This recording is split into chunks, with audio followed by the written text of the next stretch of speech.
सूरत साफात की 102 नंबर आयत की अल्लाह जल्ल शानहू फरमाए फलम्मा बलगा मअहु सअय क़ाल या बुनय्य इन्नी अरा फिल मनामि अन्नी अज़बहुका फंजुर माज़ा तरा। इब्राहिम अलैहिस्सलाम खूब उलिदो और खूब के वर्ता अल्लाह जल्ल शानहू इरशाद फरमाई चे ए जमा खलील तरे दा खपल ज़ोई दा अल्लाह जल्ल शानहू पनुम बांदे कुर्बानी का और दा अल्लाह जल्ल शानहू पनुम बांदे ज़ब्ह का। इब्राहिम अलैहिस्सलाम दा खूब दृश पे मुसलसल उलिदो चिकल इब्राहिम अलैहिस्सलाम दा खूब उलिदो न खपल ज़ोई ता वई फंजुर माज़ा तरा ए जमा बचिया मा खूब लिदले दे चे अल्लाह जल्ल शानहू माता हुक्म फरमाई चे खपल ज़ोई कुर्बानी का स्ता सर आया दा स्ता सोच दे नो इस्माइल अलैहिस्सलाम खपल बाबा जान तवई इब्राहिम अलैहिस्सलाम तवई या अबति फ़अल मा तुअमर ए बाबा जाना कम इरशाद से ता तदा अल्लाह जल्ल शानहू द तरफ न कीगी नो दा तो उमाना बराबर का गोरे इब्राहिम अलैहिस्सलाम बाने दा अल्लाह जल्ल शानहू द तरफ न किस्म इम्तिहानात शुरू और पहाड़ियों इम्तिहान के इब्राहिम अलैहिस्सलाम पर फर्स्ट पोजीशन बाने कामयाब पहाड़ियों इम्तिहान के उस दे इब्राहिम अलैहिस्सलाम दा इम्तिहान चे अल्लाह जल्ल शानहू और इरशाद फरमाई चे तो ज़ोई ज़ब्ह का ज़ोई कुर्बानी का नो खूब के वर्ता अल्लाह जल्ल शानहू को फरमाई उस अल्लाह जल्ल शानहू वर्ता फरिश्तम रा ले गले शवा वही वर्ता द फरिश्ते पे जरिए बाने रा ले गले शो लेकिन अल्लाह जल्ल शानहू इब्राहिम अलैहिस्सलाम तो खूब की दादरी करतो खुदल चे तो ज़ोई ज़ब्ह का नो दी के ज़ियाद इम्तिहान दे चे खूब के अल्लाह जल्ल शानहू इब्राहिम अलैहिस्सलाम तो फरमाए दे के इम्तिहान ज़ियाद दे और खूब दा अंबिया अलैहिमुस्सलाम दा वहीदा खूब इंसान चिवीनी नो दा पो द्रियो तरीकों सर ने बाज़ी टेम के खूब द रहमान ज़ात द तरफ नवी खूब की उसी सड़े उवी नी नो बाज़ी टेम के दादा रहमान द तरफ ने बाज़ी टेम के दा खूब द इंसान द वहम द तरफ ने और बाज़ी औकात के दा खूब लिदल दा द शैतान द तरफ ने लेकिन द अंबिया अलैहिमुस्सलाम खूब लिदल दा वाहिदा बदी वजह बची तो चवई फंजुर माज़ा तरा बचे तो सोचो का तो सराय लरी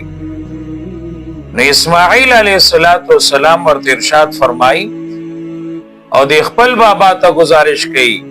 या बति फ़अल मा तुअमर ए बाबा जाना ओ कहा गसचता तो हुक्म कोलिशी ज़ुतम दा यकीन दे चे जमा दा बाबा दा खूब दा अल्लाह दा तरफ वाहिदा इफ़अल मा तुअमर। इब्राहिम अलैहिस्सलाम खुदा कार कोलो चे ज़ोई बे ज़ब्ह कोलो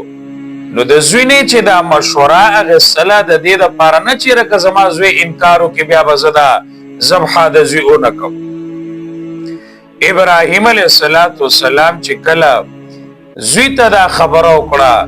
नो ज़ोईम दे इब्राहिम अलैहिस्सलाम ज़ोई दे नो ज़ोई वर्ते बाबा आगो कचे कमता ता हुक्म कोलिशी इनक़ियाद दे इस्माइल अलैहिस्सलाम दे उज़मा मुअज़्ज़ज़ व क़दरमंद व हज़रात इब्राहिम अलैहिस्सलाम तकरीबन 87 साल के इब्राहिम अलैहिस्सलाम तदाज़ुए मिलो शवे दीना ओरान दे इब्राहिम अलैहिस्सलाम माशुमान नो बीबी सारा निकाह के दा लेकिन दागी اولاد نو. بیبی هاجره نکاح کې د داغیم اولاد نو. 87 سال بعد د بیبی هاجرین الله جل شانه دا بچي ورکړي. او بیا دا اسماعیل علیه السلام چې کله د 14 کالو شو، نو د 14 کالو کې دا ورکوټیواله مشقتونو نه اوتو، پلار سره د کار کولو مطابق جوړ شو. نو اوس ورته الله جل شانه ارشاد فرمایي چې ته د خپل زوی ذبح کا. نو ګران امتحان دی، مشکل عمل دی، لیکن ابراهیم علیه السلام دا کار وکړو او دا قربانی ابراهیم علیه السلام کله چې زوی سملولو او ذبح کولو او چاړې په اسماعیل علیه السلام باندې راخکلا. نو دې دوران کې ورته اسماعیل علیه السلام وی چې بابا مال سترګې وتړه او ما مضبوط وتړه، اسنه زما د وینې سره ته ګنده نشي او زما په وینو د وجې نه تا باندې رحم را نشي، چیرې په ما باندې رحم وکړي، ستا په زړه کې رحم را نشي. او د دې وجې نه ابراهیم علیه السلام چې کله خپل زوی ذبح کولو، نو جبريل علیه السلام راغی او د جنت نه ځان سره ګډ راوصلو. ابراهیم علیه السلام تعالی ارشاد فرمایلو، اے ابراهیم تا ته چې کوم حکم د الله د طرف نشو هغه تاریخ اختیار کړو. ابراهیم علیه السلام چې خوا کې او قتل ګډ ولاړ دی او هغه ګډ یې د الله جل شانه په نوم باندې قرباني کو. نو دا هغه قرباني ده چې امت مسلمه تعمیل کوي، امت مسلمه چې د دنیا په ګډ ګډ باندې ده، نو دا قرباني کوي. د ابراهیم علیه السلام قرباني وا په دې وجه باندې زید ابن ارقم رضی الله عنه فرمای چې صحابه رسول الله صلی الله علیه وسلم نه تاسو کو ما هذه الاضاحی، اے د الله رسول صلی الله علیه وسلم دا قربانی ستوي او د قربانی حقیقت څه دی؟ نبی علیہ الصلوۃ والسلام ورته فرمای سنت ابیکم ابراهیم علیه السلام، دا خود ابراهیم علیه السلام طریقه ده کنه. الله جل شانه فرمایلی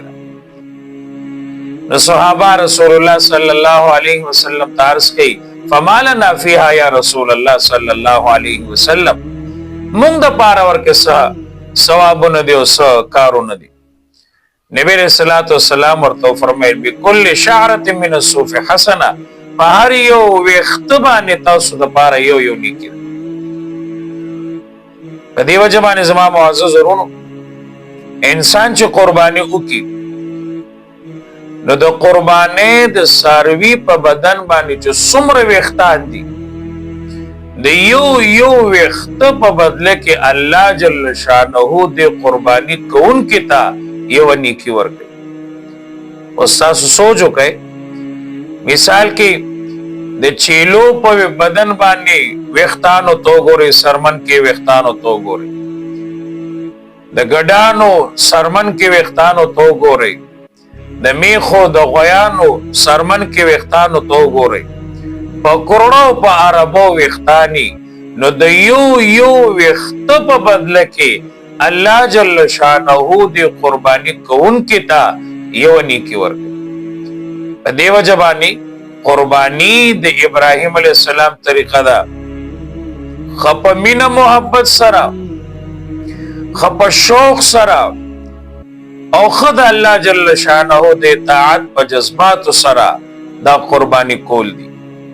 الله جل شانه د موږ ټول مسلمانانو ته د قربانی کولو توفیق را نصیب کړي.